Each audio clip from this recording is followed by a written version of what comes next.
குருப்யோ நமஹ. சிவாய திருச்சிற்றம்பலம். ஸ்ரீமாத்ரே நமஹ. ஸ்ருதி ஸ்மிருதி புராணானாம் ஆலயம் கருணாலயம் நமாமி பகவத் பாதசங்கரம் லோகசங்கரம். சதாசிவ சமாரம்பாம் சங்கராச்சாரிய மத்தியமாம் அஸ்மதாச்சாரிய பரியந்தாம் வந்தே குரு பரம்பராம். குண்டலி குமாரி குட்டிலே சண்டி சராச்சர சவித்ரி சாமுண்டே குணினி குஹாரிணி குஹ்யே குருமூர்த்தே த்வாம் நமாமி காமாட்சி. விமலப்பட்டி கமலக்குட்டி புஸ்தக ருத்ராட்ச சஸ்தஹஸ்தபுட்டி காமாட்சி பக்ஷ்மலாட்சி கலித விபஞ்சி விபாசி வைரிஞ்சி. ஹரி ஓம். பரமேஸ்வர ஸ்வரூபமான உங்கள் எல்லாருக்கும் என்னோட நமஸ்காரம். தாரமர் கொன்றையும் சண்பகமாலையும் சாத்தும் தில்லை ஊரர்தம் பாகத்து ஊமை மைந்தனே, உலகேழும் பெற்ற சீரபிராமி அந்தாதி எப்போதும் என் சிந்தையுள்ளே, காரமர் மேனி கணபதியே நிற்க கட்டுரையே.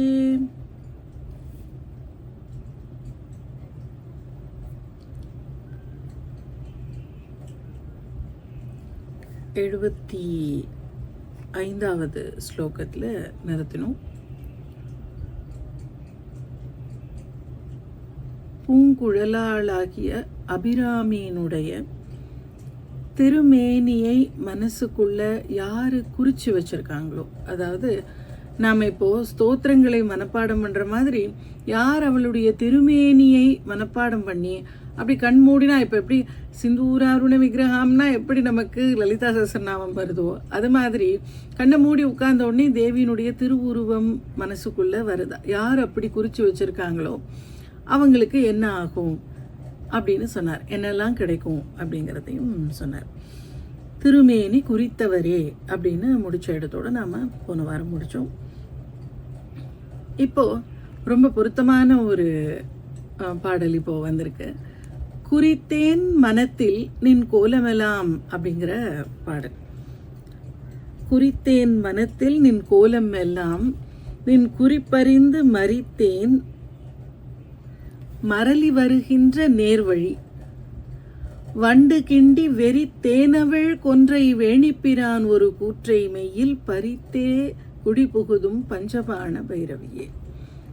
ஏன் இது ரொம்ப பொருத்தமானதுன்னு சொன்னேன்னா, தீபம் நாளைக்கு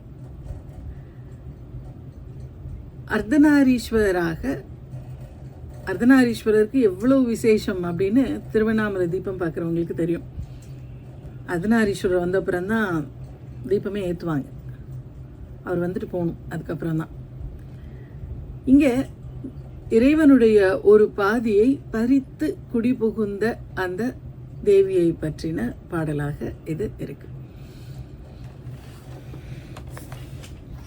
இதுக்கு முன்னாடி அம்பிகையை யாரெல்லாம் நமஸ்காரம் பண்றாங்களோ அவங்களுக்கெல்லாம் எந்த விதமான துன்பங்கள் இனிமே பிறவி இருக்கும், இன்னும் எத்தனை ஜென்மம் எடுக்கணுமோ அப்படியான துன்பங்கள் எல்லாம் இல்லை.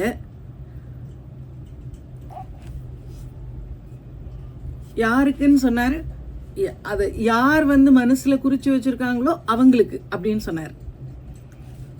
இங்க அப்படி சொல்லல, தன்னை பத்தி சொல்றார்.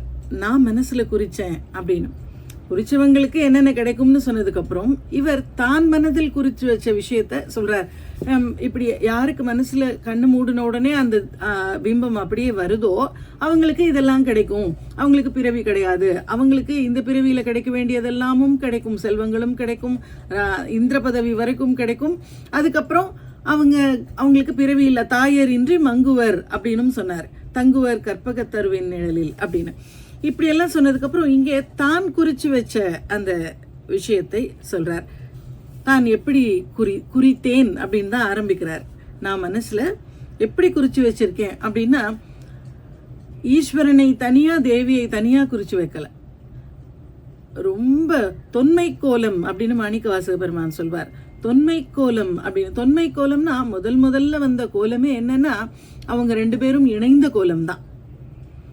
அவங்க 2 பேரும் பாதி பாதியாக இணைந்து இருக்கக்கூடிய அர்த்தநாரீஸ்வர கோலம் தான் தொன்மை கோலம். அதுக்கப்புறம் நமக்காக அவங்க 2ஆ பிரிஞ்சு விளையாடல்கள் பண்றாங்க. ஆனா அவங்க 2 பேரும் ஆரம்பமே 2 பேரும் ஒண்ணுதான். ஏன் பாதி பாதின்னு சொல்றோம் அப்படின்னா, 2 பேரும் ஒண்ணுன்னா நமக்கு எப்படின்னு புரியவே புரியாது. ஏன்னா நமக்கு 2 ஒன்னாகிறதுங்கிறது என்னன்னு நமக்கு தெரியாது. அவங்க 2 பேரும் வேறு வேறையாதானே இருக்காங்க, எப்படி ஒண்ணு அப்படின்னு சொல்லுவோம். இங்கே பாதி பாதி அப்படின்னு சொல்லிட்டா அப்போ இவங்க 2 பேரும் ஒன்றா இருப்பாங்க, ஒரு பாதி இவங்க ஒரு பாதி அவங்க அப்படின்னு நமக்கு புரிஞ்சிடும். அப்படி தான் அது பாதி பாதி அப்படிங்கிற. அவங்க 2 பேரும் ஒருத்தங்க தான். இப்போ ஒருத்தருடைய பேசக்கூடிய சக்தி, நடக்கக்கூடிய சக்தி, இதெல்லாம் சக்தி. அந்த சக்தி தனியாக நாம தனியாவா இருக்கும்? இல்லை இல்லையா? அது மாதிரி தான் இறைவன், இறைவனுடைய அருள் சக்தி ரெண்டும் சேர்ந்தது தான் இறைவன். அப்படி ஒரு கோலத்தை தான் அவர் மனசுல குறிச்சு வச்சிருக்காராம். அர்த்தநாரீஸ்வர ஸ்வரூபம். அர்த்தநாரீஸ்வரன் சொல்றப்போ அது இறைவனுடைய பெயராக இருக்கு. பாதி பெண்ணை, அர்த்தன பாதி, நாரின பெண். அர்த்தநாரீஸ்வரர் அப்படின்னா பாதி பெண்ணை உடைய இறைவன் அப்படின்னு ஆகுது. ஆனா அர்த்த ஈஸ்வர நாரி அப்படின்னு சொல்றப்போ அது பாதி ஈஸ்வரனை உடைய பெண் அப்படின்னு ஆகுது. இங்க பாதி ஈஸ்வரனை, தன்ல பாதி ஈஸ்வரனை வைத்திருக்கக்கூடிய அர்த்த ஈஸ்வர நாரியை பத்தி சொல்றார். பாதி ஈஸ்வரனை வைத்திருக்கக்கூடிய பெண் எப்படி இருக்கான்னா, அவர் ஆச்சாரியால் சொல்வார் சௌந்தரிய லகரியில, அங்க ஈஸ்வரன் இருப்பார், நம்ம தரிசனம் பண்ணலாம் அப்படின்னு போனாராம் கைலாசத்துக்கு. அங்க போனா பார்த்தா ஈஸ்வரன் எப்படி இருக்கணும்? ஒரு பக்கம் வெள்ளை வெளேர்னு இருக்கணும், ஒரு பக்கம் சிகப்பா இருக்கணும். ஏன்னா இவளுக்கு சிந்தூராருண வர்ணம். அப்போ இந்த இடது பக்கம் சிகப்பா இருக்கணும், வலது பக்கம் வெள்ளை விளையர்னு இருக்கணும். ஈஸ்வரனுடைய நிறம் ஸ்பட்டிக நிறம், வெள்ளை விளையர்னு இருக்கக்கூடிய நிறம் இருக்கணும். ஒரு பக்கம்தான் பிறை இருக்கணும், ஒரு பக்கம் ஜடாமுடி இருக்கணும், ஒரு பக்கம் ஸ்தனபாரங்கள் இருக்கணும், ஒரு பக்கம் இருக்கக்கூடாது. ஆனா அங்க போய் கைலாசத்துல பார்த்தா எனக்கு என்னமோ ஃபுல்லுமே தேவி தான் இருக்கிற மாதிரி தான் தெரியுது அப்படின்னு சொல்றார் ஆச்சாரியால் சௌந்தரிய லகரியில. ஒரு அற்புதமான ஸ்லோகம். எனக்கு என்னமோ ஃபுல்லுமே நீ தான் இருக்கிற மாதிரி தெரியுது, பாதி அவர் இருப்பாருன்னு சொன்னாங்க, ஆனா எனக்கு தெரியலையே, ஒருவேளை இன்னொரு பாதியையும் நீ சண்டை போட்டு எடுத்துக்கிட்டியோ அப்படின்னு கேட்பார். அதாவது எப்படின்னா, ஒரு ஒரு ஒரு 2 நாடுகள் பக்கத்துல இருக்குன்னு வச்சுக்கோங்களேன். ஒரு ஆக்கிரமிப்பு பண்றாங்க, போய் சண்டை போட்டு ஜெயிச்சு பண்ணா என்ன பண்ணணும்? அந்த நாட்டு ராஜாவையே டோட்டலா காலி பண்ணிட்டு அந்த நாட்டை பூரா நம்ம எடுத்துக்கணும். அப்படி எடுத்துக்காம ஒரு பார்ட்டை மட்டும் போய் சண்டை போட்டு அதை ஆக்கிரமிச்சுட்டு இருந்துட்டோம் அப்படின்னா, அந்த இன்னொரு பார்ட்ல அந்த மிச்சம், அந்த தோத்து போனவன் கொஞ்சோண்டு இருக்கான்ல, அவனுக்கு கொஞ்சம் கொஞ்சமா படையை திரட்டி அந்த நம்ம கொடுத்த பாகத்தை திருப்பி வாங்கிடணும் அப்படிங்கிற எண்ணம் இருந்துகிட்டே இருக்கும். எப்படியாவது கொஞ்சம் திரும்ப சண்டை போட்டு நம்ம நாடு அவன்கிட்ட போயிடுச்சுல, அந்த பார்ட்டை மட்டும் நம்ம எப்படியாவது திருப்பி வாங்கிடணும் அப்படிங்கிற எண்ணம் இருந்துகிட்டே இருக்கும். அதனால அவன் படை திரட்டி திருப்ப எப்ப வேணா நம்ம கிட்ட சண்டை போட்டு அந்த இன்னொரு பாதியை வாங்கிக்க வாய்ப்பு இருக்கு. ஆனா அவன்கிட்ட டோட்டலா ஃபுல்லையுமே எடுத்துக்கிட்டோம் அப்படின்னா அதுக்கப்புறம் நமக்கு ஒன்றும் பிரச்சனை கிடையாது. அது மாதிரி ஒரு நாட்டை பாதி எடுத்துக்கிட்டு ராஜாவை உயிரோடு விட்டு அவன் திரும்ப சண்டை போடுவானோ அப்படின்னு கொஞ்சம் ஜெயிச்சவனுக்கு எப்படி முழுக்க ஜெயிச்சிடணும் அப்படின்னு ஒரு ஆசை இருக்குமோ, அது மாதிரி இதுல இப்போ ஒரு கதை சொல்வாங்க. ரொம்ப சந்தோஷமா இருந்தாங்களாம் ஒரு கணவன் மனைவி. அவங்கள பார்த்து எல்லாருமே எப்படி இருக்காங்க பாருங்க. இத்தனைக்கும் ரொம்ப வசதியெல்லாம் இல்லையா, அன்னன்னைக்கு வேலைக்கு போய் அந்த சம்பாத்தியத்தை வச்சுதான் அவங்க சாப்பிட்டுட்டு இருக்காங்க. ஆனா அவங்க 2 பேரும் ரொம்ப ஆனந்தமா இருக்காங்க. எப்படி இவ்வளோ சந்தோஷமா இருக்காங்க? நம்ம கிட்ட இவ்வளோ காசு இருக்கு, நம்ம கூட இவ்வளோ சந்தோஷமா இல்லையே, எப்படி இவங்க இவ்வளோ சந்தோஷமா இருக்காங்க அப்படின்னு எல்லாருக்குமே ஒரு எண்ணமா. என்ன காரணமா இருக்கும், என்ன காரணமா இருக்கும்னு. என்ன காரணம்னு கேட்டா அவங்களுக்கு அதெல்லாம் ஒன்றும் தெரியல. என்னமோ தெரியல, நாங்க பாட்டுக்கு சந்தோஷமா தான் இருக்கோம் அப்படிங்கிறாங்க. அப்புறம் ஒருத்தர் என்ன பண்ணாரா, நான் பாரு அவங்களுக்கு சந்தோஷத்தை நான் எப்படி எதனாலன்னு நான் கண்டுபிடிச்சு சொல்றேன் பாரு அப்படின்னு சொல்லிட்டு என்ன பண்ணாரா, அவருக்கு 90 பொற்காசுகள் இருக்கக்கூடிய ஒரு முடிச்சு கிடைக்கிற மாதிரி பண்ணாராம். ஒரு பொன் முடிப்பு கிடைக்குது, அதுல 90 பொற்காசுகள் இருக்கு. எடுத்துட்டு வீட்டுக்கு வந்துட்டாங்க. வந்த உடனே எண்ணி பாக்குறாங்க, 90 இருக்கு. உடனே மனைவி சொல்றா, 90 இருக்கு, இன்னும் 10 சேர்த்தோம்னா 100 ஆயிடும்ல, நம்ம கிட்ட 100 பொற்காசுகள் இருக்கும்ல அப்படின்னு சொல்றேன்.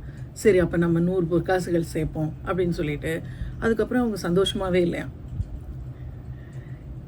அதை எப்படி 100 ஆக்குறது, 90 எப்படி 100 ஆக்குறது அப்படின்னு செலவெல்லாம் குறைச்சாங்க, சாப்பாடெல்லாம் குறைச்சாங்க, கஷ்டப்பட்டு ஒன்னொன்னா வாங்குறது, அதுக்குள்ள ஏதாவது செலவு வரும், அப்போ திரும்ப கஷ்டப்படுறது, ஐயோ இன்னும் சேர்க்க முடியலேன்னு இருக்கிறது, இந்த வருத்தத்துல அவங்க உட்கார்ந்து பேசிக்கிறது, சந்தோஷமா இருக்கிறது எல்லாத்தையுமே மறந்துட்டாங்களாம். ஏன் 90 இருந்தது, 90 பொற்காசு கிடைச்சது, அதை வச்சு சந்தோஷமா இருக்கக்கூடாதா? மனித இயல்பு அது கிடையாது. அதை கம்ப்ளீட் பண்ணணும். கொஞ்சமாக தானே கிடைச்சது, நல்லா ஃபுல்லாக கிடைச்சா நல்லா இருந்திருக்குமே, அது ஃபுல்லாக ஆக்கினா அது கஷ்டப்பட்டு ஃபுல்லாக ஆக்குவோம் அப்படின்னு. அது மாதிரி ஒருவேளை ஒரு பாதி கொடுத்தது உனக்கு பத்தாம நீ இன்னொரு பாதியையும் அவர்கிட்ட இருந்து பிடிங்கிட்டேயோ, அதனால தான் அப்படி இருக்கோ அப்படின்னு நினைக்கிறேன் அப்படின்னு அந்த ஸ்லோகத்தில் வரும். அதே மாதிரி இங்கேயும் பார்த்தா கொன்றை மாலை யார் போட்டிருக்கா? யார் கொன்றை மாலை போட்டிருப்பா? ஈஸ்வரன் தான் எப்பவும் கொன்றை மாலை போட்டிருப்பார். அந்த கொன்றை மாலை எப்படி இருக்குன்னா தேனவிழ் கொன்றை. ஆனால் நம்ம இந்த பாடலை படிக்கிறப்ப என்ன பண்ணுவோம்னா குறித்தேன் மறித்தேன் வெறித்தேன்னு படிப்போம். அப்படி படிக்கிறப்ப என்ன ஆகும்? வெறித்தேன் அவிழ் கொன்றை வேணிப்பிரான் அப்படின்னு படிப்போம். ஆக்சுவலாக அப்படி கிடையாது. வண்டு கிண்டி வெறி தேனவிழ் கொன்றை வேணிப்பிரான்.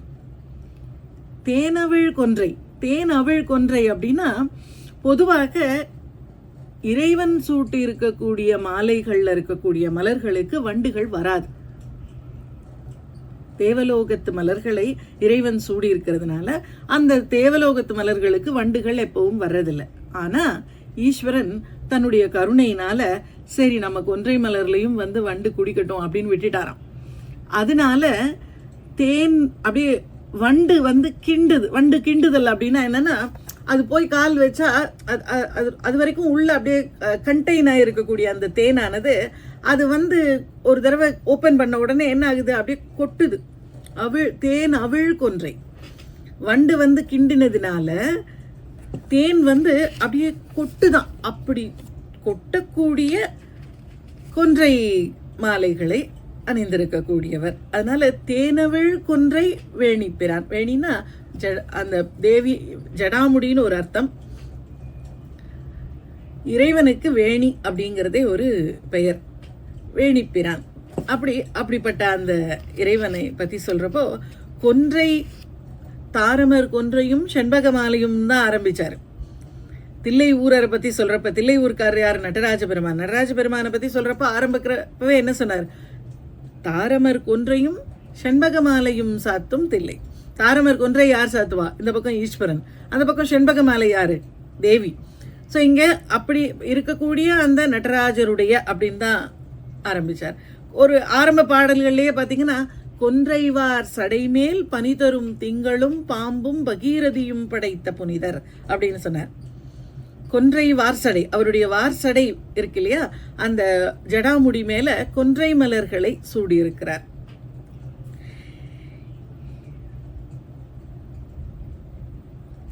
அப்படி சூடி இருக்கக்கூடிய அந்த வேணிப்பிரான், அந்த இறைவன் இருக்காரே, அவருடைய ஒரு கூற்றை, ஒரு கூறு அப்படின்னா ஒரு பாதி. இப்போ கூட நம்ம காய்கறியிலலாம் கூறு போட்டு வச்சிருக்காங்க அப்படின்னு சொல்லுவோம். கூறுனா ஒரு கலெக்ஷன், ஒரு பாதி இருக்கிறத பிரித்து தனியாக வைக்கிறது ஒரு கூறு. அப்படி அந்த வேணிப்பிரானுடைய அந்த இறைவனுடைய ஒரு கூற்றை, ஒரு பாதியை மெய்யில் பறித்தே குடி புகுதும் அவர் கொடுத்தாருன்னு சொல்லுவாங்க. இறைவன் தேவிக்கு ஒரு பாதி கொடுத்தாருன்னு இல்லையா, இவள் பறிச்சுக்கிட்டாளாம். முன்னாடி இன்னொரு ஸ்லோகம் வரும், அண்டமெல்லாம் பழிக்கும்படி ஒரு பாகம் கொண்டு ஆளும் அப்படின்னு. அவரு பெரிய முனிவராம், அவருக்கு ஆசையே கிடையாதான், மன்மதன் வந்தாலே எரிச்சிடுவாராம். அப்படிப்பட்டவரை ஒரு பாதியை எடுத்துக்கிட்டாலாம். அப்போ எல்லாரும் என்ன சொல்றாங்களா, என்ன முனிவர் ஒரு பாதி அப்படியே ஒரு பொண்ணு கொடுத்துட்டாரு, இவர் என்னமோ மன்மதனை எரிச்சிடுவாராம் அப்படின்னு சொல்லி உலகமே பழிக்குதான் அவரை. அப்படி உலகமே பழிக்கும்படி ஒரு பாதியை தான் பிடுங்கிக்கிட்டாலாம், எடுத்துக்கிட்டாலாம். இங்க பறித்தே குடிபுகுதும் அப்படின்னு சொல்றாரு. அப்படி பறிச்சு குடிபுகக்கூடிய பஞ்சபாண பைரவி, பஞ்சபாணங்களை கையில வைத்திருக்கா. நம்மளுடைய 5 புலன்களுக்கு அடையாளமாக அவள் கைகள்ல தன்மாத்திரைகள், புலன்கள் இல்ல புலன்களுடைய தன்மாத்திரைகள், அந்த தன்மாத்திரைகள் 5ஐயும் அவள் தன்னுடைய பஞ்சபாணங்களாக தன்னுடைய கையில வச்சிருக்கா. அந்த பஞ்சபாணங்கள் வச்சிருக்கிறதுனால அவள் பஞ்சபாண பைரவி. ஏன் பைரவின்னு அவளுக்கு ஒரு பெயர் அப்படின்னா, அவங்களுக்கு நம்ம பார்த்துருக்கோம் ஷோடசி அப்படின்னு சொல்லுவோம். 16 வயசு தாண்டாதவங்களுக்கு 2 பேரும், கணவன் மனைவி 2 பேருக்கும் அவங்க எப்பவும் நமசிவாபியாம் நவ யௌவனாபியாம் அப்படித்தான் நமக்கு ஸ்லோகமே.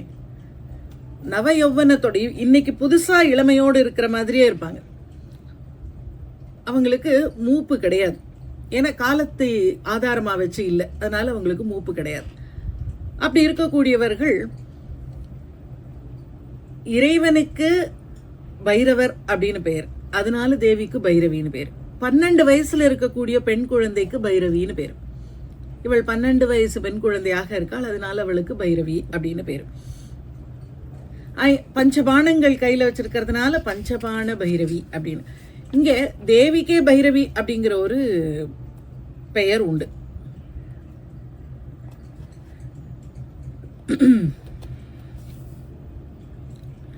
அப்படிப்பட்ட அந்த பைரவியாகிய அந்த தேவியை குறித்தேன் மனத்தில்.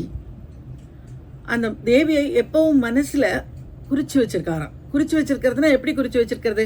இப்ப நான் ஒண்ணு சொல்றேன், நீங்க மீனிங்க ஒரு நோட் பண்ணி வச்சுக்கிறீங்க, குறிச்சு வச்சுக்கிறீங்க. அதே நான் ஒரு ரூபத்தை, இப்ப என்னோட ரூபத்தை எப்படி குறிச்சு வச்சுப்பீங்க அப்படின்னா, ரூபத்தை நம்ம என்ன பெரிய ஆர்டிஸ்டா நம்ம எல்லாரும் வரைஞ்சி வச்சுக்கிறதுக்கு, அப்படியே வரைஞ்சி வச்சாலும் பார்த்து பார்த்து வரைஞ்சிடலாம். வரைஞ்சது கண்ணு மூடுனா மனசுக்குள்ள வருமானா வரமாட்டேங்குது. அப்போ இப்போ என்னுடைய உருவத்தை நீங்க ஞாபகம் வச்சுக்கணும்னா என்ன பண்ணணும்? அடிக்கடி பார்த்திருந்தா அது தானா ஞாபகம். அடிக்கடி பார்த்தா ஞாபகம் இருக்குமா? கண்டிப்பா அப்படின்னா இருக்காது. நல்லா பார்த்து பார்த்து குறிச்சு வச்சுக்கணும். நீங்க அடிக்கடி பார்க்குற ஒரு உருவம் இருக்குன்னு வச்சுக்கோங்களேன்.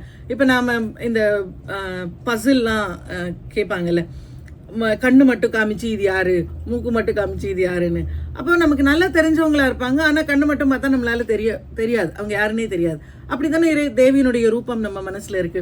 அப்படியே ஃபுல்லா எப்பவும் வந்துடுதான்னா கண்ணு அப்படின்னு நம்ம கட்டாட்ச சதகம் படிக்கிறப்போ கண்ணு எப்படி இருக்கும் அப்படின்னு நம்ம பார்க்கணும் அப்படின்னா யோசிச்சா கண்ணு எப்படி இருக்கும்? ஐயோ கண்ணு இப்படி திரும்பினது நம்ம பார்த்தோமே, ஆனா எப்படி இருந்தது கண்ணு அப்படின்னு யோசிக்கிறோம். அப்படி இல்லாம ஒவ்வொரு பார்ட்டையும் அப்படியே குறிச்சு வச்சிருக்காரா மனசுல. அப்படி என்ன ஒரு விஷயத்துக்கு அந்தர்முக சமாராத்யா அப்படின்னு சொல்றோம். பகிர்முக சுதுர்லபா, உள்ளுக்குள்ள குறிச்சு வைக்கணும் அவளை. அப்படி அவர் குறிச்சு வச்சிருக்காராம். அப்படி குறிச்சு வச்சிருக்க கூடியது என்னன்னா, நின் கோலமெல்லாம். ஒரு கோலமா அவளுக்கு?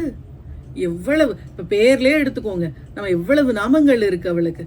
ஒவ்வொரு நாமத்துக்கும் ரூபம் மாறுதா இல்லையா? சண்டியாக இருக்கிறப்ப வேற ரூபம், துர்க்கையாக வேற ஒரு ரூபத்துல இருக்கா, கைகளினுடைய எண்ணிக்கை மாறுது, பயங்கரமா இருக்கு. ஒண்ணுல சாந்தமா இருக்கா, காமாட்சி வேற மாதிரி இருக்கா, ராஜராஜேஸ்வரி வேற மாதிரி இருக்கா, லலிதா பரமேஸ்வரி. ரூபங்கள்ல சின்ன சின்ன மாற்றங்கள் இருந்துகிட்டே இருக்கு, பெரிய பெரிய மாற்றங்கள். வாராகியாக இருக்கா, அப்ப முகமே மாறிடுச்சு. ஷாமளையாக இருக்கா, கலர் மாறிடுச்சு. இப்படி என்ன ரூபம் எடுக்கும், அவ்வளவு ரூபங்களையும். நின் கோலம் எல்லாம், என்னென்ன கோலங்கள்ல தேவி இருக்காளோ அந்த கோலங்களை எல்லாம் மனசுல குறிச்சு வச்சிருக்காராம். இப்போ நான் சொல்றேன்னு வச்சுக்கோங்களேன், தேவியினுடைய எல்லா கோலங்களையும் நான் மனசுல குறிச்சு வச்சிருக்கேன் அப்படின்னு சொன்னோடனே, அப்ப இங்க 4 சொல்லுங்க அப்படின்னு நீங்க கேட்டீங்கன்னா சொல்லணும்ல, என்னென்ன கோலம் நான் மனசுல குறிச்சு வச்சிருக்கேன்னு. அடுத்த பாடல்ல சொல்லுவார் அவர் மனசுல குறிச்சு வச்சிருக்கிற கூடிய கோலங்கள் என்னன்னு. ஆனா கோலமெல்லாம் குறிச்சு வச்சிருக்கேன்னு நீங்க சொல்லிட்டார் தேவி கிட்ட. குறித்தேன் மனத்தில் நின் கோலமெல்லாம், நின் குறிப்பறிந்து மறித்தேன் மரளி வருகின்ற நேர்வழி. என்ன பலன் அப்படி குறிச்சு வச்சதுக்குன்னு பாருங்க. மரளினா யமன். மரளி வருகின்ற நேர் வழிய மறிச்சிட்டாராம், தடுத்துட்டாராம். எப்படி? நின் குறிப்பறிந்து. அவ கண்ணை காட்டிட்டாளாம். ஒரு குறிப்பு காமிக்கிறதுனா அவர் சும்மா ஒரு சிக்னல் கொடுக்கறது. அப்படி ஒரு குறிப்பு அவள் அப்படி பண்ண உடனே, குறிப்புனா தியானம்னு ஒரு அர்த்தம் உண்டு. அவளுடைய தியானத்தினால இது நடந்தது அப்படின்னு அர்த்தம். அவள் நமக்கு முன்னாடி, இப்போ நீங்க பெரிய ஞானிகள் சித்தர்கள் எல்லாம் பாத்தீங்கன்னா அவங்க சொல்றாங்க, நான் இந்த நட்சத்திரத்துல இந்த திதியில இந்த நாள்ல நான் முக்தி அடைவேன் அப்படின்னு முன்னாடியே சொல்றாங்க. அந்த நாள்ல கரெக்டா முக்தி அடைகிறாங்க. அப்போ அவங்களுக்கு யார் சொன்னது? அதை அவள் தான் குறிப்பு கொடுத்துருக்கா. அந்த குறிப்பு தெரிஞ்சிட்டா. இப்ப நமக்கு தெரிஞ்சிடுச்சுன்னு வச்சுக்கோங்களேன், இன்னைக்குதான் நமக்கு முக்தி அடைய போறோம் அப்படின்னு நமக்கு தெரிஞ்சிடுச்சு அப்படின்னா, அதுக்கப்புறம் நம்ம கொஞ்சம் நேரம் கூட வேஸ்ட் பண்ண மாட்டோம். என்ன பண்ணணும்? முக்தி அடையணும்னா நாம ஜபம் பண்ணணுமா, ஸ்தோத்திர பாராயணம் பண்ணணுமா, யார்கிட்டையும் பேசக்கூடாதா, எல்லாம் செய்வோம். ஏன்னா நமக்கு தெரியும் இவ்வளோ நாள் தான் இருக்கு, இதுக்குள்ள இதை செஞ்சு நாம எப்படி பரீட்சித் மகாராஜா பாகவதம் கேட்டாரோ அது மாதிரி நாள் தெரிஞ்சிடுச்சு, அதுக்குள்ள ஏதாவது செஞ்சு அப்படின்னு. ஆனா நாம ஏன் அப்படி பரபரப்பா செய்ய மாட்டேங்கிறோம் அப்படின்னா, நாம நினைச்சிட்டு இருக்கோம் இன்னும் ஏதோ கல்பகோட்டி காலங்கள் வாழ போறோம். அதனால எப்ப செய்யலாம், அப்புறமா, எப்பறம், நாளைக்கு, அடுத்த வாரம், அடுத்த மாசம், அடுத்த வருஷம் இருப்போமா தெரியாது. நமக்கு ஏதாவது குறிப்பு கொடுத்துருக்காளா? ஒன்றும் கொடுக்கல. திடீர்னு இப்ப கூட வந்து கூட்டிட்டு போயிடுவா. அப்போ என்ன செய்யறது? செய்யாம விட்டுட்டோமே, நேரத்தை வீணாக்கிட்டோமே. நமக்கு ஏன் நாம நேரத்தை வீணாக்கணும்? ஏன் இறைவன் கிட்ட போகணும்னு நினைக்கல? இப்ப பாகவதம் படிக்கிறீங்களா அப்படின்னு கேட்டா, உங்க பொண்ணு இருக்கான்னு வச்சுக்கோங்க, ஒரு 22 வயசு 23 வயசு பொண்ணு உங்ககிட்ட வந்து நான் பாகவதம் படிக்க போறேன் அப்படின்னா, எதுக்கு இப்பவே உனக்கு இதெல்லாம், புத்தகத்தை எடுத்து படி, எக்ஸாமுக்கு பாகவதம் படிக்கிறாளாம் அப்படின்னு சொல்றோம். அப்ப எப்ப படிக்கலாம்? அப்ப நமக்கு என்ன ஒரு மைண்ட் செட் இருக்கு, எல்லாம் ரிட்டையர் ஆன அப்புறம் படிக்கலாம். நீங்க பாருங்க, நான் யூடியூப்ல அனாலிட்டிக்ஸ் வரும், என்னென்ன யார் எவ்வளோ எந்த ஏஜ் குரூப்ல பார்த்துருக்காங்கன்னு, நம்ம வீடியோஸ் எல்லாம் எப்படி பார்க்குறாங்கன்னு. அதை போய் பார்த்தோன்னா அந்த 38க்கு மேலே, ஒரு 35க்கு மேலே 45 வரைக்கும் இருக்கிறவங்க தான் பெரிய ஜாஸ்தி பார்த்துருப்பாங்க. அவங்களுக்கு அடுத்தது 50 to 60 இருக்கிறவங்க, அப்புறம் 60க்கு அப்புறம் இருக்கிறவங்க கொஞ்சம் பேர், அவங்களுக்கு நிறைய பேருக்கு அது பார்க்கறதுக்கு தெரியாம கூட இருக்கலாம், இப்படி இருக்கும். ஆனா அந்த 10 to 16, 16 to 20, 20 to 25, 25 to 30, 30 to 35 யாருமே இருக்க மாட்டாங்க. அதெல்லாம் காலியா கிடக்கும்.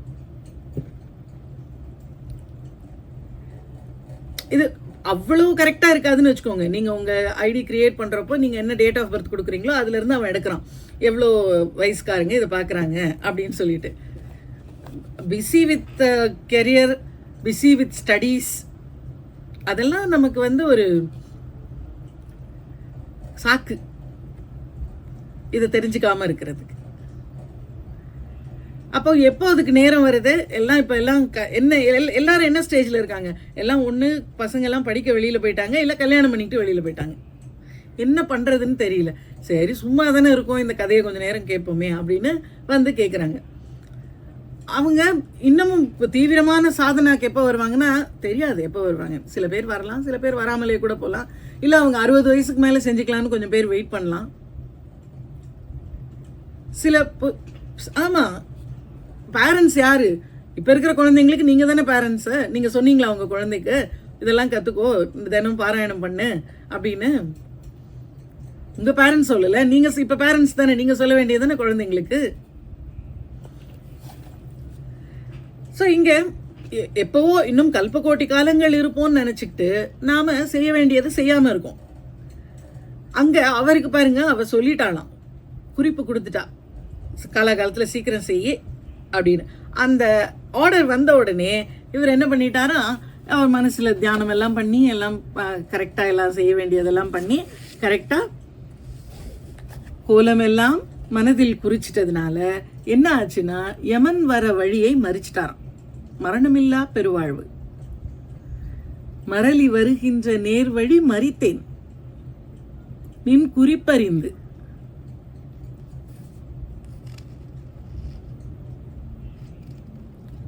குறிப்புங்கிறதுக்கு தியானம்னு ஒரு அர்த்தம்.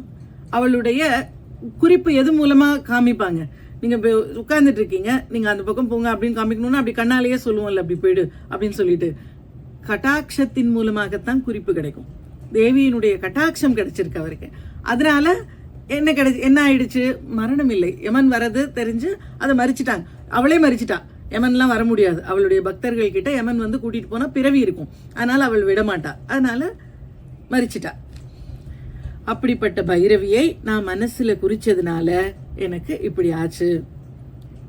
பைரவியை மனசுல குறிச்சேன், பைரவியினுடைய பல கோலங்களையும், பைரவி ஆகிய தேவியினுடைய பல கோலங்களையும் மனசுல குறிச்சேன். அவள் எப்படி இருக்கா? பஞ்சபாணங்களோடு இருக்கக்கூடிய பைரவியை. அந்த பஞ்சபாணங்களோடு இருக்கக்கூடிய பைரவி எப்படிப்பட்டவள்? வேணிப்பிரான் ஒரு கூற்றை பறிச்சு குடி புகுந்திருக்கக்கூடியவள். அந்த வேணிப்பிரான் எப்படிப்பட்டவரை? வண்டுகள் கிண்டினதினால் அப்படியே தேன் ஒழுகக்கூடிய கொன்றை மாலையை அணிந்திருக்கக்கூடிய வேணிப்பிரான். அவருடைய ஒரு கூற்றை தான் பறிச்சு இவள் குடி புகுந்திருக்கா. கையில பஞ்சபாணங்கள் வைத்திருக்கக்கூடிய பைரவி. அவளை நான் மனசுல, அவளுடைய கோலங்கள் எல்லாத்தையும் மனசுல குறிச்சதுனால அவள் குறிப்பு கொடுத்தா, அதனால நான் யமன் வரும் வழியை அடைச்சிட்டேன். எனக்கு இனி மோட்சம்தான், முக்தி, மரணமில்லா பெருவாழ்வு. என்னை யமன் வந்து கூட்டிட்டு போக மாட்டான் அப்படின்னு சொல்றார். குறித்தேன் மனத்தில் நின் கோலமெல்லாம், நின் குறிப்பறிந்து மறித்தேன் மரளி வருகின்ற நேர்வழி. வண்டு கிண்டி வெறித்தேன் அவள் கொன்றை வேணிப்பிரான் ஒரு கூற்றை, மெய்யில் பறித்தே குடி புகுதும் பஞ்சபாண பைரவியே. அப்போ நமக்கு என்ன சொல்றார்? தேவியினுடைய திருவுருவத்தை மனசுல பதிச்சோன்னா அதுக்கப்புறம் நமக்கு மரண பயம் கிடையாது. மரண பயம் தான் இருக்கிறதுலே ரொம்ப பெரிய பயம். அது எப்பெல்லாம் நமக்கு தெரியறதில்லை அப்படின்னா, ஒரு 20 இளங்கன்று பயமறியாதுன்னு சொல்றாங்க இல்லையா, ஒரு 35-40 ரீச் ஆகிற வரைக்கும் கூட மரணத்தை பத்தி நாம யோசிக்கிறது இல்லை.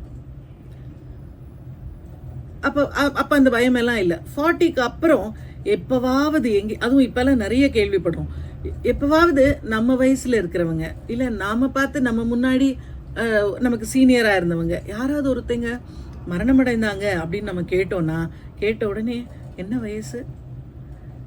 45? நமக்கு என்ன வயசு? கணக்கு போடுறோம் உடனே. ஓ, இது இறந்து போற வயசா, அப்ப நாம எப்படி இறந்து போவோம்? இந்த 40க்கு அப்புறம் இன்னும் ஜாஸ்தியாக நம்மளுடைய மரணம் எப்படி இருக்கும் அப்படிங்கிற ஒரு எண்ணம், ஒரு பயம் எல்லாருக்கும் மனசுக்குள்ள வந்துடுது. எப்படிப்பட்ட மரணமாக?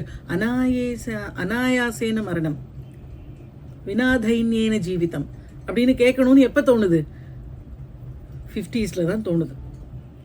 அனாயாசமான மரணம் கிடைக்கணும், எந்த கஷ்டமும் படாம அப்படி தூங்கி அப்படி எழுந்துக்கல, போய் படுத்தாங்க காலையில எழுந்துக்கல அப்படின்னு சொல்றாங்களே, அப்படி ஒரு மரணம் வேணுங்கிற எண்ணமே நமக்கு எப்ப வருது? 50ல. அதுக்கப்புறம் கொஞ்சம் கொஞ்சமா மரண பயம் வருது. 70க்கு மேல இருக்கிறவங்களுக்கு எப்ப வருவான், எந்த ரூபத்துல வரும் நமக்கு மரணம் தெரியல. எவ்வளவு ஹெல்த்தியா நம்ம வச்சிருந்தாலும் ஏதோ ஒரு வாசப்படியை நம்ம கவனிக்காம விடுறோம், அது வழியாக மரணம் உள்ள வந்துடுது. இங்க மரண பயம் இல்லை, மரணமே இல்லையா? அப்ப நான் சாகவே மாட்டேனா? இதே பேரோட இந்த உருவத்தோட இப்படியே இருப்பேனா? இல்ல. ஆனா திரும்ப பிறக்க மாட்டேன், அதுதான் மரணம் இல்லை. மரண பயம் இல்லை எனக்கு, ஐயோ நம்ம இறந்து போவோமே, திரும்ப பிறப்போமே அப்படின்னு. ஏன்னா அவளை நான் மனசுல வச்சிருக்கிறதுனால இனி பிறவி இல்லைங்கிறது அவள் குறிப்பால சொல்லிட்டா எனக்கு. அதனால இனி எனக்கு மரணத்தை பார்த்து பயம் இல்லை. ஏன்னா அதுக்காக தான் நான் காத்துட்டு இருக்கேன். இப்போ நம்ம பிளாட்ஃபார்ம்ல நின்றுட்டு இருக்கோம், சில ஸ்டேஷன்ஸ்ல எக்ஸ்பிரஸ்லாம் நிக்க மாட்டேங்குது, சூப்பர் ஃபாஸ்ட்லாம் நிக்க மாட்டேங்குது. நாம பிளாட்ஃபார்ம்ல நின்றுட்டு இருக்கிற ஒரு சூப்பர் ஃபாஸ்ட் வந்து அப்படி சொயின்னு தாண்டி போச்சுன்னா பயமா இருக்கு, அப்பா எவ்வளோ வேகமா போகுது இந்த ட்ரெயின் அப்படின்னு. அடுத்து நம்ம ட்ரெயின் அதே மாதிரி வருது, நம்ம ட்ரெயினை பார்த்துட்டு நம்ம ஐயோ நம்ம ட்ரெயினும் இதே மாதிரி தானே வேகமா வரும், நம்ம இங்க நிக்கவே வேணாம் அப்படின்னு போயிடுறோமா அப்படின்னா, ஆனா நம்ம நின்று போய் ஏறி தான் ஆகணும், நம்ம அங்க வெயிட் பண்ணி நின்று ஏறி தான் ஆகணும். அப்போ நம்ம ட்ரெயின் எப்படி வருது? அப்படி பூ மாதிரி வந்து நிக்குது, நம்ம அப்படியே உடனே ஏறி போயிடுறோம். மரணம் எப்படி வரும் அப்படின்னா ஒண்ணுமே தெரியாது, நமக்கு மரணமே கிடையாதா? மரணம் உண்டு, ஆனா நமக்கு அப்படி தேர் மாதிரி வந்து தேவியோட கலக்குறோம். நாம ஏற வேண்டிய ட்ரெயின் அப்படி சூப்பர் ஃபாஸ்ட் மாதிரி தாண்டறது இல்லை, நம்மளை அடிச்சு போட்டுட்டும் போறது இல்லை, அழகா தேர் மாதிரி வந்து பக்கத்துல நிக்குது, நாம ஏறிக்கிறோம். அங்க எங்க போறோம்? நம்மளுடைய அல்டிமேட் கோல் எது? அவளை போய் அடைகிறது, அங்க போறோம். அதனால மரணத்துக்கு பயம் இல்லை நமக்கு, அவகிட்ட தான் போறோங்கிறத அவள் குறிப்பால சொல்லிட்டா, அதனால பயம் இல்லை. அடுத்தது ரொம்ப ஒரு பெரிய விஷயத்துக்கு கிட்டக்க போயிட்டு இருக்கோம். நம்ம எப்போ போக வேண்டியது ரொம்ப லேட்டா போயிட்டு இருக்கோம். 77வது பாடல்.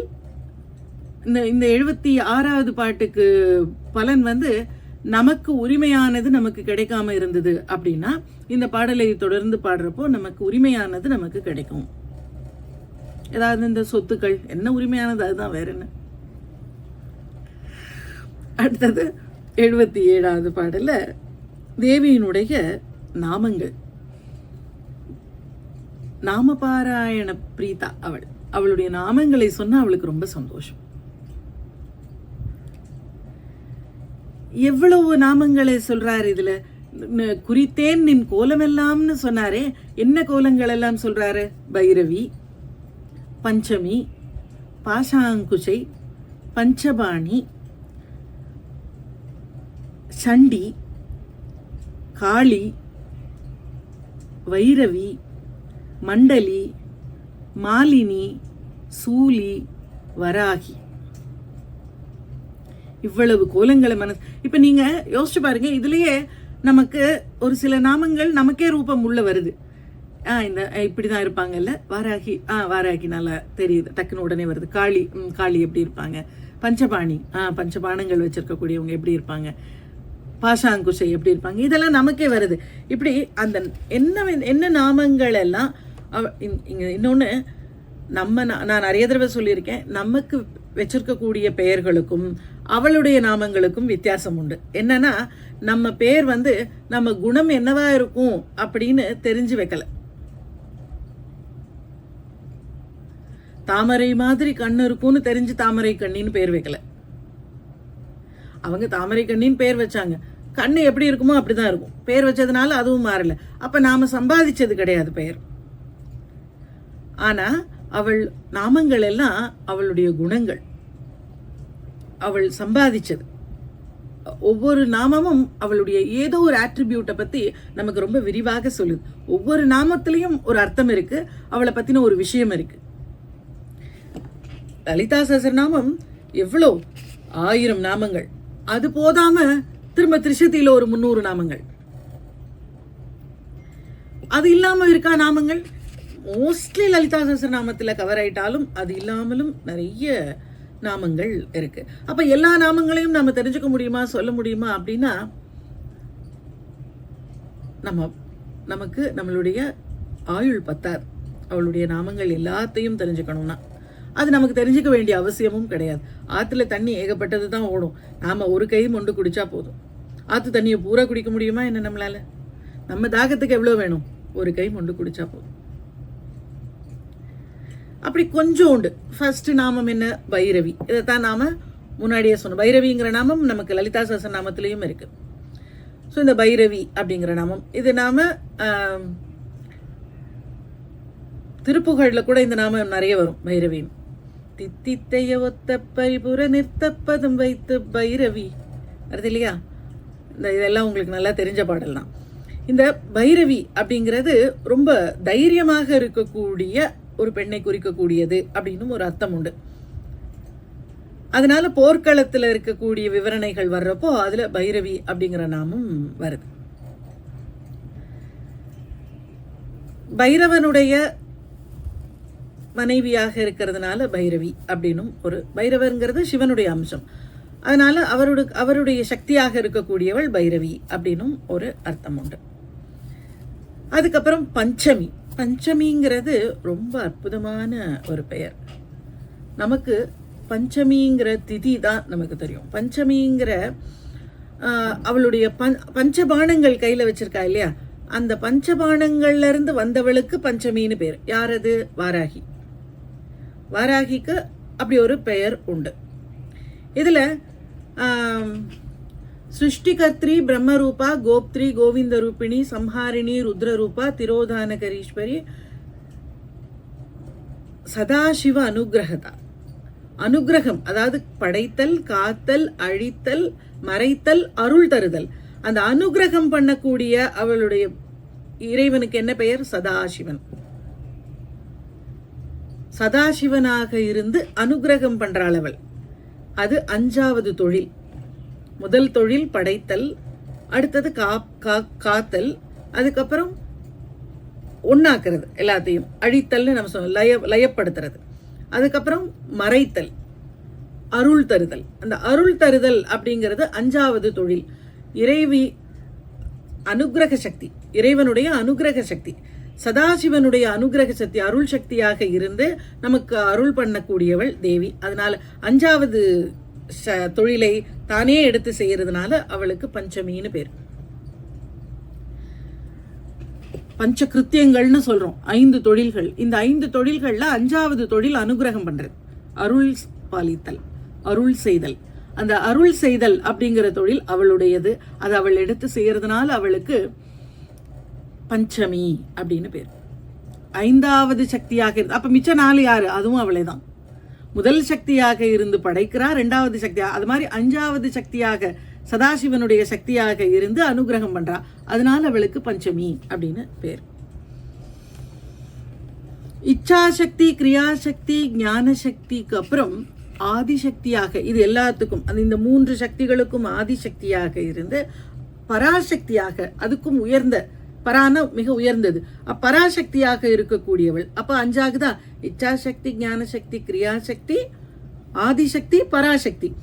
5வது சக்தியாக பராசக்தியாக இருக்கிறதுனால அவளுக்கு பஞ்சமின்னு பேர். பஞ்சன்னு 5.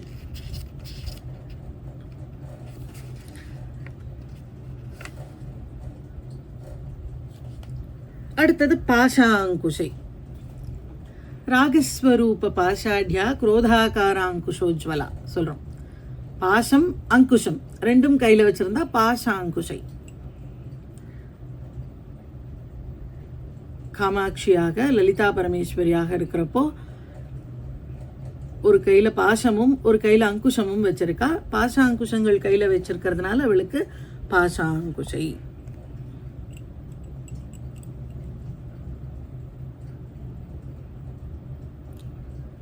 கீழ் 2 கைகள்ல கரும்பு வில்லும் பஞ்சபாணங்களும் வச்சிருக்கா. பஞ்சபாணங்கள் வச்சிருக்கிறதுனால பஞ்சபாணி.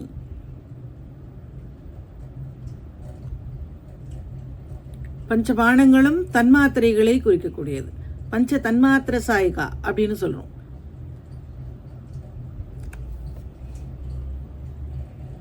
அவள்தான் பஞ்சபாணி. பைரவி, பஞ்சமி, பாசாங்குஷை, பஞ்சபாணி, வஞ்சர் உயிர் அவி உண்ணும் உயர் சண்டி. சண்டிக்கு மட்டும் எவ்வளவு பெரிய பேர் பாருங்க. அவ்வளவு பவர்ஃபுல்லானவள் அவள். அந்த ரூபத்துல துர்கையாக சண்டியாக இருக்கிறப்போ கருணைக்கு கருணை, உக்ரத்துக்கு உக்ரம் அவள். வஞ்சர் உயிர் அவி உண்ணும் உயர் சண்டி. சண்டியே என்ன சண்டி? உயர் சண்டி. என்ன பண்ணுவா? வஞ்சகம் செய்யறவங்க இருக்காங்கன்னா அவங்களுடைய உயிரை ஹவிசாக உண்ணக்கூடியவள்.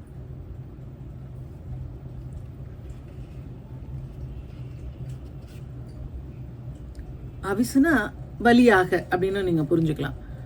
அந்த உயிரை அவள் எடுத்துக்கிறா.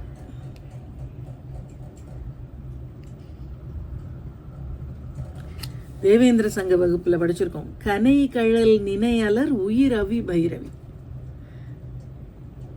யார் அவளுடைய கழலை நினைக்கிறாங்களோ, நினைக்காம இருக்காங்களோ அவங்களுடைய உயிரை அவியாக உண்ணக்கூடிய பைரவி.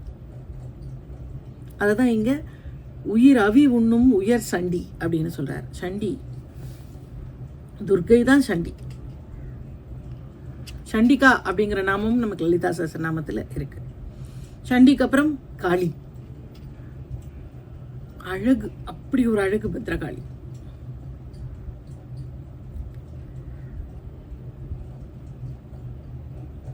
இது துர்கையினுடைய ஒரு ரூபம்.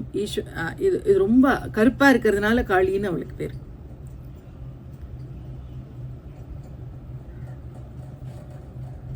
ஒளிரும் கலாவைரவி. ஒளிரும் கலாவைரவி மண்டலி.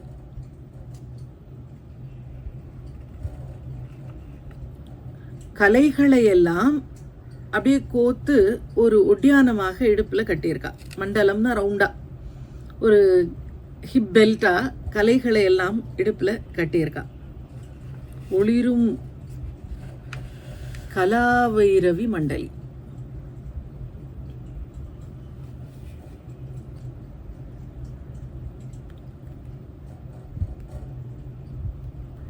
மாலினி.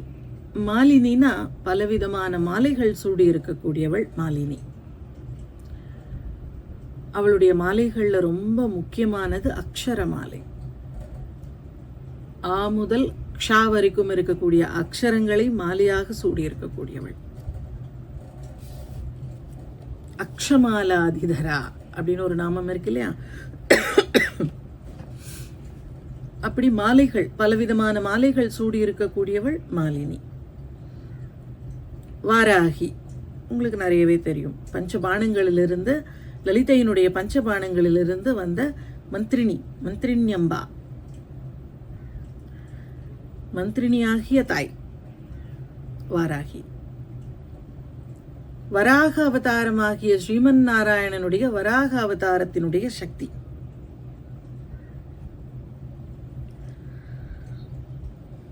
சப்த மாதாக்கள் இருப்பாங்க. அதுல சூலி விட்டுட்டேனா, இந்த வரேன். அதுல சப்தமாதர்கள்ல வாராகி ஒருத்தி. சூலத்தை ஏந்தி இருக்கிறவள் சூலி. அம்பிகையினுடைய, துர்க்கையினுடைய கோலத்துல பாத்தீங்கன்னா சூலம், கபாலம், அங்குஷம் எல்லாம் கையில வச்சிருப்பா. ஆயுதங்கள் எல்லாம் சூலாத்தியாயுத சம்பன்னா பீதவர்ணாதி கர்விதா. சூலாத்தியாயுத சம்பன்னா சொல்றோம் இல்லையா, சூலமாக்கிய ஆயுதத்தை தரித்திருக்கக்கூடியவள். சூலம் வச்சிருக்கிறதுனால சூலி. வாராகி. இந்த நாமங்கள்லாம் என்னன்னா, செயிர் அவி. செயிர்னா நம்மளுடைய பாவங்கள், குற்றங்கள். அவின்னா அதையெல்லாம் இல்லாம பண்றது, நெருப்புல போட்டது, அழிக்கிறது, அவிக்கிறதுன்னு சொல்றோம் இல்லையா. செயிர் அவி நம்மளுடைய கெட்ட கர்மாக்கள் எல்லாத்தையும் அழிக்கக்கூடிய, நம்மளுடைய குற்றங்கள் எல்லாத்தையும் அவிக்கக்கூடிய.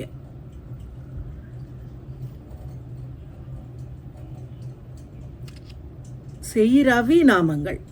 செயிரவி நாமங்கள்னா நம்மளுடைய குற்றங்களை எல்லாம் அழிக்கக்கூடிய நாமங்கள். இந்த நாமங்களை சொன்னாலே நம்மளுடைய குற்றங்கள், நம்மளுடைய பகை, நம்மளுடைய எதிரிகள் எல்லாமும் அழிஞ்சு நல்ல வாழ்க்கை கிடைக்கும். அப்படிப்பட்ட செயிரவி நாமங்கள். சரி, செயிரவி நாமங்கள், இந்த நாமங்கள் எல்லாம் குற்றங்களை நீக்கும் அப்படின்னு நானாவே 4 பேர் இப்பெல்லாம் பேர் வைக்கிறாங்கல்ல. ஏதோ அப்பா பேரையும் அம்மா பேரையும் சேர்த்து ஒரு பொருள் இல்லாத பெயர்கள் எல்லாம் வைக்கிறாங்கல்ல. அர்த்தமே இருக்காது அந்த பேருக்கு. என்ன என்ன இப்படின்னா என்ன அப்படின்னு நமக்கு எப்படி பழக்கம்னா, எல்லா பேருக்கும் ஒரு அர்த்தம் இருக்குது அப்படின்னு நம்ம மண்டையில் ஏறி இருக்கும்.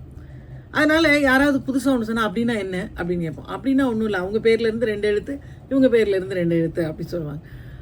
அந்த 2 எழுத்து சேர்த்து ஒரு அர்த்தமே இல்லாத ஒரு பேர். அந்த பேரை திருப்பி திருப்பி கூப்பிட்டா நமக்கு ஏதாவது பிரயோஜனமா, அவங்களுக்கு ஏதாவது பிரயோஜனமா? யாருக்கும் பிரயோஜனம் இல்லை அந்த பேருக்கு சொல்லி கூப்பிடுறதுனால. பெயர் என்ன வைக்கணும்னா, எந்த இறைவனுடைய பெயரை திருப்பி திருப்பி கூப்பிடணும்னு ஆசைப்படுறோமோ, நீங்கள் பார்த்தீங்கன்னா வீடுகளில் ஒரு பழக்கம் இருக்கும். முதல் பெண் குழந்தைக்கு குலதெய்வத்தின் பெயர் தான் வைக்கிறது, ஆண் குழந்தைக்கு தாத்தா பேர் தான் வைக்கிறது, இது மாதிரி எல்லாம் வச்சுக்கிட்டு இருந்தாங்க. அப்போ ஒரு பெயர் சொல்லி கூப்பிட, கோவிந்தா அப்படின்னு சொல்லி கூப்பிட்டா, நாராயணா அப்படின்னு சொல்லி கூப்பிட்டாலே, முருகான் கூப்பிட்டா நம்ம குழந்தைய நினைச்சு கூப்பிட்டாலும் அந்த பேரை சொன்னதுக்கான ஒரு புண்ணியம் கிடைச்சிட்டு இருந்தது. இப்ப இருக்கக்கூடிய நாமங்கள் எல்லாம் எப்படி இருக்குன்னா, இந்த மாதிரி அர்த்தம் இல்லாத, அதெல்லாம் விட இந்த சிண்டு, பண்டு அப்படியெல்லாம் கூப்பிடுறாங்களே, அது அது இன்னும் விசேஷம். ஒண்ணுமே இல்லை அதுல. அது எதுக்கு அப்படி கூப்பிடல, லட்டு, செண்டு, பண்டு ஏதோ கூப்பிடுறாங்க. அதெல்லாம் அதுவும் என்ன ஆயிடுது, ஆசை இருக்கட்டும், கொஞ்ச நாளைக்கு சின்ன குழந்தையா இருக்கிறப்ப கூப்பிடுங்க. ஆனா ஒரு அந்த நாமத்தை சொல்ல சொல்ல அவங்களுக்கு அந்த நாமத்தினுடைய அந்த அனுகிரகம் கிடைக்கும். உங்களுக்கு கிடைக்கிறதோட இல்லாம அந்த குழந்தைங்களுக்கும் நல்லது. நல்ல கடவுள் பெயரை வச்சு அந்த பெயரை வாய் நிறைய சொல்லி கூப்பிட்டா அவ்வளவு விசேஷம். மாடர்னா வைக்கிறேன்னு அந்த குழந்தைக்கு வாயில நுழையாம, நம்ம வாயில நுழையாம, அதையும் தப்பா சொல்லி அர்த்தமும் இல்லாம கடவுளுடைய பெயர்களை தான் வைக்கணும். பேரா இல்ல, லலிதா சஹஸ்ரநாமத்துல எடுத்தா 1000 குழந்தைங்களுக்கு பேர் வைக்கலாம். அவ்வளவு பெண் பிள்ளை நாமங்கள் அதுல இருக்கு. ஏதோ ஒரு சகஸ்ரநாமத்தை எடுத்தோம்னா அங்கிருந்து ஏதாவது ஒரு பேர் எடுத்துடலாம். அப்படிதான் பெயர்கள் இருக்கணும். இந்த நாமங்கள் எல்லாம் அபிராமப்பட்டர் ஏதோ அவர் வாய்க்கு வந்த நாமங்கள் எல்லாம் சொல்லிட்டாரா அப்படின்னா இல்லையா. நான் மறைசேர் திருநாமங்கள், வேதங்கள்ல சொல்லப்பட்டு இருக்கக்கூடிய நாமங்கள் இதெல்லாம். நானா ஏதோ சொந்தமா ஒரு 4 பேர் சொல்லி இந்த பேரை எல்லாரும் சொல்லிட்டே இருங்கன்னு சொல்றேன்னா இல்ல, அப்படியெல்லாம் சொல்ல முடியாது. அப்படி சொல்ற நாமங்களுக்கு பலன் இருக்காது. இந்த நாமங்கள் எல்லாம் சொன்னா குற்றங்கள் தீரும், நம்மளுடைய பகை தீரும், நம்மளுடைய கஷ்டங்கள் தீரும், வினை தீரும்னு சொல்றாங்களே. அப்போ இதுக்கு என்ன ப்ரூஃப் இருக்கு அப்படின்னா, நமக்கு எது ப்ரூஃப்னா எல்லாத்துக்கும் வேதம் தான் ப்ரூஃப். அப்போ நான்மறை சேர் திருநாமங்கள், இது மறையில இருக்கக்கூடிய வேதங்கள்ல இருக்கக்கூடிய நாமங்களை தான் நான் சொல்றேன். இந்த நாமங்களை செப்புவார் அந்த சொல்லக்கூடியவங்களுக்கு செய்ரவி, அவங்களுடைய குற்றங்கள் தீரும். செய்ரவி திருநாமங்கள், மறைசேர் திருநாமங்கள், அதை செப்புபவர்களுக்கு குற்றங்கள் தீரும், அவங்களுடைய வினைகள் தீரும். பைரவி, பஞ்சமி, பாசாங்குசை, பஞ்சபாணி, வஞ்சர் உயிர் அவி உண்ணும் உயர் சண்டி, காளி, ஒளிரும் கலா வைரவி மண்டலி, மாலினி, சூலி, வராகி என்றே செய்ரவி நான்மறை சேர் திருநாமங்கள் செப்புவரே. இந்த கோலங்களை எல்லாம் தான் அவர் முன்னாடி குறிச்சு வச்சிருக்கார்.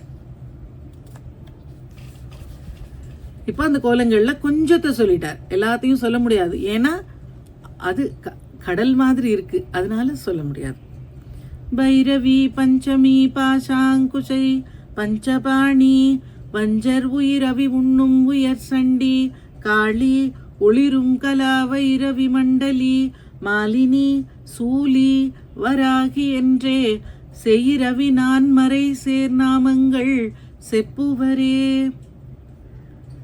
செப்பு அப்படின்னு சொன்ன உடனே அவருக்கு என்ன ஞாபகம் வருது? அந்த தேவியினுடைய திருவுருவத்தை நாம போய் பார்த்துட்டோம். என்னமோ அபிஷேகத்தப்போ காமாட்சியை பார்த்தீங்கன்னா ரொம்ப குட்டியா இருக்கிற மாதிரி இருக்கு. என்ன இவ்வளோண்டா இருக்குல்ல இந்த அப்படின்னு நினைச்சிட்டு இருக்கிறப்போ திரை போடுறாங்க. அலங்காரம் பண்ணிட்டு வந்து பார்த்தா மகாராணி மாதிரி இருக்கா. அவ்வளோண்டு இருந்தாலே இப்போ எப்படி இவ்வளோ அப்படி ஒரு காத்திரமா அப்படி உட்கார்ந்துட்டு இருக்கிறதும் தலையில இருக்கக்கூடிய அந்த பிறையும் சேர்ந்து அவ்வளவு தேஜஸோட அவ்வளோ பெருசா இருக்கா. அவ்வளோ எப்படி இப்படியான அலங்காரத்துக்கு அப்புறம் அப்படின்னு நம்ம பார்க்குறோம். அந்த ரூபங்களை எவ்வளவு ரூபங்கள் பார்த்தாலும் நீங்க எல்லா பாடல் பெற்ற ஸ்தலங்களுக்கெல்லாம் போனீங்கன்னு வச்சுக்கோங்களேன். அங்க பாடல் பெற்ற ஸ்தலங்கள்ல எல்லாம் அவருடைய சக்தியாக இருக்கக்கூடிய தேவிக்கு கொஞ்சம் ஒன்றும் பெரிய ஒரு விளக்கேற்றி வச்சிருப்பாங்க, ஒரு சும்மா ஒரு சாரி கட்டி வச்சிருப்பாங்க. ஒன்றும் பெரிய அலங்காரங்கள் எல்லாம் அங்கே முக்கியமாக அங்கே சிவன் தான் அங்கே முக்கியமாக இருப்பார். சில இடங்கள்ல அங்கே போய் நம்ம பார்க்குறப்ப பார்த்தா அந்த ஒரு சிம்பிளாக சாதாரணமான ஒரு சாரி அதை கட்டி வச்சிருப்பாங்க. கட்டி அந்த அம்மாவை பார்த்தோன்னா அப்படியே அங்கே அப்படியே அம்மா நிற்கிற மாதிரியே இருக்கும். ஒவ்வொரு ஸ்தலங்கள்லையும் போய் பாருங்க, அந்த அம்மாக்கள் அவ்வளவு அழகா இருப்பாங்க. அவளுக்கு வேறு வேறு நாமங்கள், அந்த கோவிலில் இருக்கக்கூடிய நாமங்கள் எல்லாம் பார்த்தீங்கன்னா ஒவ்வொரு கோவிலையும் ஒவ்வொரு அழகழகா பேர் இருக்கும் அவளுக்கு. அதெல்லாம் லலிதா சஹஸ்ரநாமத்தில் கூட இல்லாத பேர். அந்த அவ்வளவு நாமங்களோட அவ்வளவு ரூபங்களை பார்க்குறப்போ நாம ஏதாவது ஒரு ரூபம் நம்ம மனசுல நின்னா கூட போதும் அப்படிங்கிற மாதிரி நமக்கு மனசுல அவ்வளவு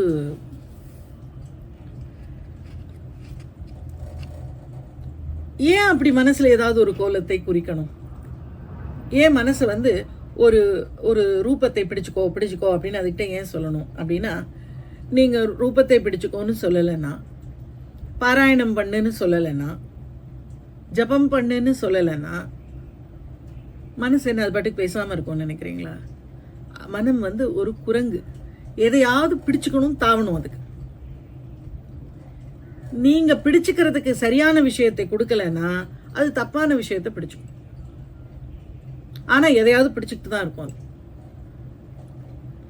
நீங்க கரெக்டா இந்த டைம்ல நாம லலிதா சஹஸ்ரநாமம் இன்னைக்கு நான் சம்புட்டீகரணம் பண்றேன், பாராயணம் பண்றேன் அப்படின்னு நீங்க உட்கார்லன்னா அது வேற எங்கேயாவது போய் உட்கார்ந்து உங்க டைமை வேஸ்ட் பண்ணும். எதையாவது பிடிச்சுக்கும். ஆமா, மட்டுவார் குழலி.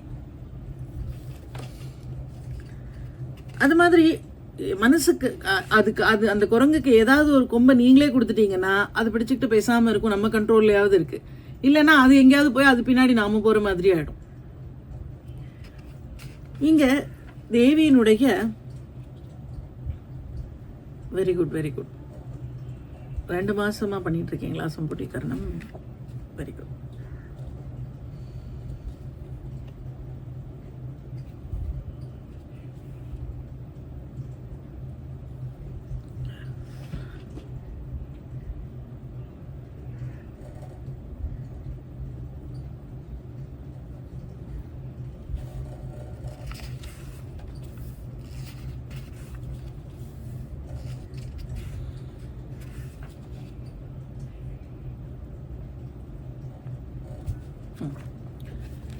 இங்கே திரும்பவும் ரூபங்கள் தான். இங்கே ஒரு ரூபம், அவர் எழுதி வச்சிருக்கிற ரூபத்தில் இன்னொரு ரூபத்தை சொல்கிறார். ஒரே ரூபம்தான், அப்போ சொன்ன ஒரு பாதியை விட்டுட்டு இப்போ இன்னொரு பக்கம் சொல்கிறார். செப்பும் கனக கலசமும் போலும் திருமுலை. தேவியினுடைய ஸ்தனபாரங்கள் எப்படி இருக்கு? செப்பும் கனக கலசமும் மாதிரி இருக்கான். முதல்ல பார்த்த உடனே அவ்வளோ அழகான அவளுடைய ஸ்தனபாரங்கள் தான். செப்புனா கரெக்டான ஷேப்பில் அழகாக, அந்த சொப்பு சாமான் நம்ம சொல்லுவோம்ல, அதுதான் செப்பு. கரெக்டான சைஸில் அழகாக செதுக்கி இருக்கிறத நம்ம செப்புன்னு சொல்கிறோம். அப்படி இருக்கக்கூடிய கனக கலசம் போல திருமுலை, தங்கத்தால் செஞ்ச கலசம் மாதிரி இருக்கான். ஷேப்பை அப்படியே செப்பு அப்படின்னா ஒரு கரெக்டான பாத்திரம், ஒரு கரெக்டான அளவில் செஞ்ச மாதிரி இருக்கக்கூடிய திருமுலை மேல் என்ன போட்டிருக்கா? அப்பும் களபம். களபம்னா சந்தனம். சந்தன குழம்ப எடுத்து மேலே பூசியிருக்கா அவளுடைய திருமுலைகளின் மேலே. அப்படி இருக்கக்கூடிய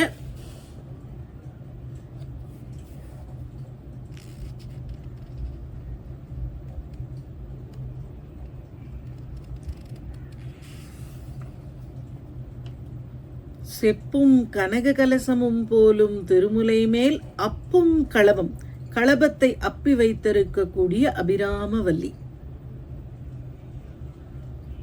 அபிராமவல்லிய அவர் பார்க்குறப்போ எப்படி இருக்கு? அபிஷேகத்தப்போ சந்தனத்தை எடுத்து தெளிச்சிருக்காங்க அவளுடைய திருமுலை மேலே. அப்போ மேலே அப்படி சந்தனம் பூசி இருக்கக்கூடிய அழகான அற்புதமான அந்த திருமுலைகள் முதல்ல கண்ணில் படுத்தவருக்கு. அவர் கண்ணில் என்ன எழுதி வச்சிருக்கிறதெல்லாம் அடுத்தடுத்து சொல்றார். அணிதரள கொப்பும் வைரக்குழையும். கொப்புங்கிறது இங்க மேலே போடுறது, காதுக்கு மேலே போடுறது கொப்பு, கீழே போடுறது அந்த ஜிமிக்கி மாதிரி போடுறது குழை.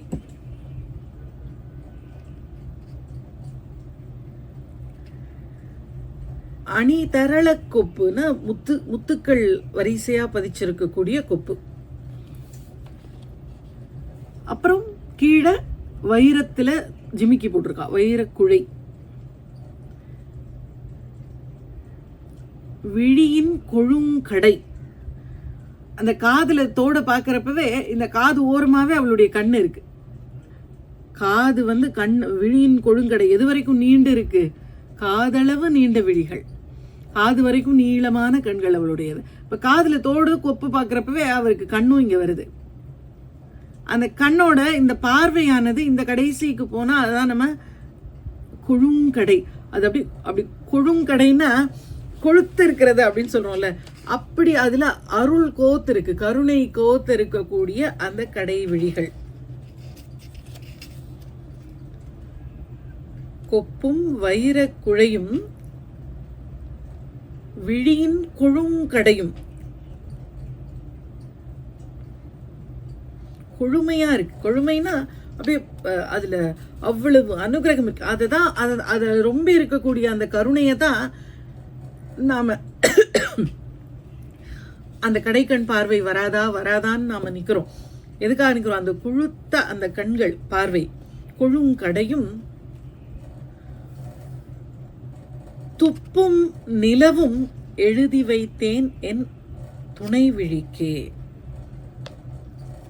துப்பும் நிலவும், பவளமும் நிலவும் இருக்கு. நிலவு வெள்ளையா இருக்கு, பவளம் சிகப்பா இருக்கு. என்ன சொல்லியிருப்பாரு? புன்னகையை சொல்றாரு அவர், சிரிக்கிறத. துப்பும் நிலவும், உதடுகள் பவள மாதிரி இருக்கு, உள்ள பற்கள் வெள்ளையா இருக்கு. அவள் லைட்டா சிரிக்கிறப்போ துப்பும் நிலவும் ரெண்டும் தெரியுது. அவளுடைய பவளம் போல இதழ்களும் உள்ள இருக்கக்கூடிய வெள்ளை வெளியேர்னு மந்தகாசமும் ரெண்டும் தெரியுது. துப்பும் நிலவும். அப்ப என்னென்னலாம் எழுதி வச்சிருக்காரு இந்த பாட்டுல? துணை விழிக்கே அப்படின்னா ரெண்டு கண்ணுலையும் அப்படின்னு அர்த்தம். ஒண்ணுக்கு ஒண்ணு துணையா இருக்கக்கூடிய ரெண்டு கண்ணுலையும் எழுதி வச்சிருக்காரு. என்னத்தை எழுதி வச்சிருக்காரு? அவளுடைய அழகான திருமுலைகள், அது மேல சந்தனம் பூசியிருக்கா. செப்பு மாதிரியான அப்படி கரெக்டான ஷேப்ல இருக்கக்கூடிய தங்க கலசம் மாதிரி இருக்கக்கூடிய அவளுடைய திருமுலைகள், அது மேல அப்பும் களபம் சந்தன குழம்ப மேல பூசியிருக்கா. அப்படிப்பட்ட அபிராமவல்லி. அவளுடைய முகத்தை பார்க்கிறார். அடுத்தது ஸ்தனபாரங்களை பார்த்தோடனே மேல நிமிர்ந்து பார்க்கிறார் முகத்தை பார்த்த உடனே அதுல காது தெரியுது. காதுல கொப்பு போட்டிருக்கா, முத்துக்களாலான கொப்பு போட்டிருக்கா, வைர குழை போட்டிருக்கா. இதை பார்த்த உடனே இங்க ஓரத்துல கண்ணு இருக்கு. அந்த கடைக்கண் பார்வையில இதுல இருக்கிற கருணைக்கு தானே எல்லாரும் ஏங்குறாங்க அப்படின்னு நினைக்கிறா. விழியின் கொழும் கடையும்னு சொல்றார். சொன்ன உடனே முகத்துல சிரிப்பை பார்க்கிறார். துப்பும் நிலவும் பவளம் போன்ற அவளுடைய இதழ்களும் அவளுடைய சிரிப்பையும் பார்க்கிறார். இது எல்லாத்தையும் எழுதி வச்சிருக்கேன் என்னுடைய மனசுல. அப்படியே மொத்தமா அந்த மனசுல அதை எடுத்து எழுதி வச்சிருக்கார். அவளுடைய ஸ்தனபாரங்கள், அவளுடைய காது, அதுல போட்டிருக்கக்கூடிய கொப்பு, அதுல இருக்கக்கூடிய குழைகள், அவளுடைய கடைக்கண் பார்வை, அவளுடைய சிரிப்பு, அவளுடைய இதழ்கள், உள்ள இருக்கக்கூடிய அந்த பற்களோடு சேர்ந்த அந்த சிரிப்பு, இது எல்லாத்தையும் மந்தஸ்மித பிரபாபூர மஜ்ஜத் காமேச மானசா, காமேஸ்வரனுடைய மனசையே அப்படி முழுக வச்சுடுவாளாம். எதுல? மந்தஸ்மிதத்தின் மூலமாக, அவளுடைய சிரிப்பின் மூலமாக. அப்படி கொஞ்சமா சிரிச்சான்னா அவரே காலி. அப்ப நாமெல்லாம் என்ன ஆகிறது? அப்படிப்பட்ட ஒரு சிரிப்பு. அங்க அவளுடைய கடைக்கண் பார்வை எப்படி இருக்கு? அதுவும் அப்படித்தான், கொழுங்கடை அப்படின்னு சொல்றார். அவ்வளவு அருளை தேக்கி வச்சிருக்கக்கூடிய கடைக்கண் பார்வையாக இருக்கு.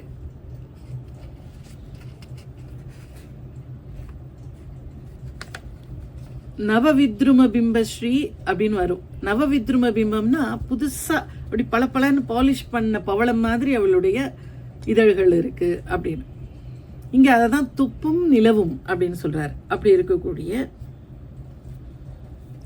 இது 78வது பாட்டு. இதையெல்லாம் மனசுல எழுதி வச்சிருக்கேன் அப்படின்னு சொல்றார். செப்பும் கனக கலசமும் போலும் திருமுலை மேல் அப்பும் களப அபிராமவல்லி அணி தரள கொப்பும் வைரக்குழையும் விழியின் கொழுங்கடையும் துப்பும் நிலவும் எழுதி வைத்தேன் என் துணை விழிக்கே. என்னுடைய கண்ணுக்கு இந்த 2 கண்ணுலையும் இது எல்லாத்தையும் அப்படியே எழுதி வச்சிருக்கேன். அப்படி கண்ணு மூடினா எனக்கு அப்படியே இது எல்லாமே வரும் அப்படின்னு சொல்றாரு. இதெல்லாம் உள்ளுக்குள்ள பார்த்துட்டு இருக்காரு. என்ன இங்க ஒரு குறிப்பு ஒன்று சொல்றாரு பாருங்க, அதை தான் நாம கவனிக்கணும். செப்பும் கனக கலசமும் போலும் திருமுலை மேல்னு சொன்னதுக்கு அப்புறம் மேல முகத்தை பார்க்கிறார். முகத்தை பார்த்த உடனே என்ன கண்ணில் பட்டிருக்கணும்? கண்ணு தானே பட்டிருக்கணும். கண்ணும் சிரிப்பு தானே முதல்ல பார்த்துருக்கணும். ஆனா எங்க பார்க்கிறார்? காது பார்த்திருக்கார் ஃபர்ஸ்ட். ஏன்னா இப்ப அவள் எடுத்து வீச போறா அவளுடைய தாட்டங்கங்களை. இங்க சொல்றப்பவே நான் இதெல்லாம் என் மனசுல எழுதி வச்சிருக்கேன் அப்படின்னு சொல்றப்பவே இவர் குறிப்பு கொடுக்கிறாரா இல்ல அவள் முன்னாடியே குறிப்பு கொடுத்துட்டாளான்னு தெரியல. காது, ஏன்னா இங்க வந்து காது எங்க சொல்றாரு பாருங்க, முகத்தை மார்பகங்களை சொன்னவர் அடுத்தது இடுப்பை சொல்லியிருக்கலாம், கழுத்தை சொல்லியிருக்கலாம், அடுத்தது சிரிப்புக்கு வந்திருக்கலாம், முகத்தை சொல்லியிருக்கலாம். அங்கெல்லாம் போல கொப்பும் குழையும் சொல்றாரு. கொப்பும் குழையும் எதுக்காக இப்ப சொல்றாரு? இப்ப அடுத்து அவள் எடுத்து வீச போறா. ஓ, இதெல்லாம் தானே நீ மனசுல வச்சிருக்க, அந்த நீ மனசுல வச்சிருக்கிறதுல உன்னையே நான் எடுத்து போடுறேன், அதுவே சூரிய சந்திரர்களாக இருக்கு. ஒன்னு சூரிய சந்திரர்கள் இல்லையா?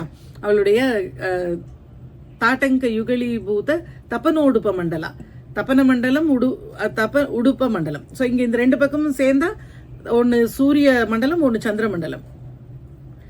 அப்போ அதுல ஒரு சந்திர மண்டலத்தை எடுத்து அவ வீசினா என்ன ஆயிடும்? சந்திரன் வந்துடும். இப்போ பௌர்ணமி ஆக போகுது, அந்த அமாவாசை. அதனால இங்க என்ன எழுதி வச்சிருக்காரு? கொப்பும் வைர குழையும். இங்க எல்லாமே வந்து பாருங்க அப்படியே ஒரு சூரிய சந்திரர்கள். இங்க தேவியினுடைய ஸ்தனபாரங்கள் சூரிய சந்திரர்கள். ஏன்னா நமக்கு உணவை கொடுக்கக்கூடியது அவளுடைய ஸ்தனபாரங்கள் தான், அது சூரிய சந்திரர்களாக இருக்கு.